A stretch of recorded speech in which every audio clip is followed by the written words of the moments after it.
March 2 കട്ടപ്പനയിൽ ഭാരവാഹനങ്ങളുടെ അറ്റകുറ്റപ്പണികൾ നടത്തുന്ന വർക്ക്ഷോപ്പിൽ മോഷണം നടത്താൻ ശ്രമിക്കുന്ന 2 യുവാക്കൾ നാട്ടുകാരുടെ പിടിയിലാകുന്നു.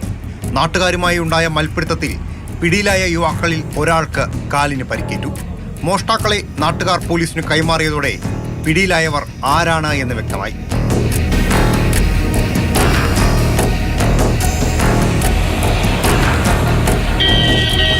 ഇരുവരെയും പോലീസ് ചോദ്യം ചെയ്തു തുടങ്ങിയപ്പോൾ തന്നെ മറുപടികൾ പലതും പരസ്പര ബന്ധമില്ലാത്തതായിരുന്നു. സംശയം തോന്നിയ കട്ടപ്പന SI സുനീക് ഇരുവരെയും താമസിച്ചിരുന്ന വീട്ടിൽ പരിശോധന നടത്താൻ തീരുമാനിച്ചു.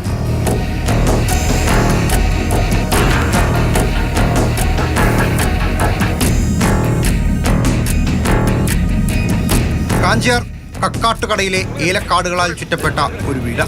പരിസരവാസികൾക്ക് പോലും വ്യക്തമായി കാണാൻ സാധിക്കാത്ത നിലയിൽ വീടിന്റെ സ്ഥാനം. പ്രധാന വാതിൽ തുറന്ന പോലീസ് ഉദ്യോഗസ്ഥൻ കാണുന്നത് ഏതോ പൂജ നടന്നതിന്റെ ലക്ഷണങ്ങൾ. ഉപയോഗശൂന്യമായ വസ്തുക്കൾ ചാക്കിൽ നിറച്ച മുറിയിൽ കൂട്ടിയിട്ടിട്ടുണ്ട്. രൂക്ഷമായ ദുർഗന്ധവും വീടിനുള്ളിൽ. അകത്തെ മുറിയിൽ അനക്കം കേട്ട് മുറി തുറന്നതോടെ മുറിക്കുള്ളിൽ 2 സ്ത്രീകളെയും കണ്ടെത്തി. ഇവരുടെ മാനസിക നിലയും അസ്വസ്ഥമായിരുന്നു.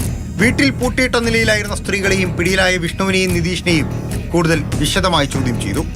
ആ വാടക വീട്ടിൽ അങ്ങനെ 2 സ്ത്രീകൾ ഉണ്ടായിരുന്നു എന്ന വിവരം വീട്ടുടമയ്ക്കോ അയൽവാസികൾക്കോ അറിയില്ലായിരുന്നു എന്നതും സംഭവത്തിന്റെ ദുരൂഹതയുടെ ആഴം കൂട്ടി.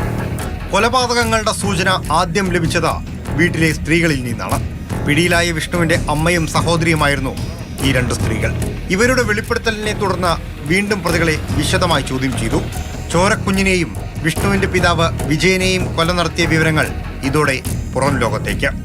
2016-ലും 2023-ലുമായി 7 വർഷത്തെ ഇടവേളയ്ക്കിടെ 2 വീടുകളിലായി നടന്ന 2 കൊലകൾ.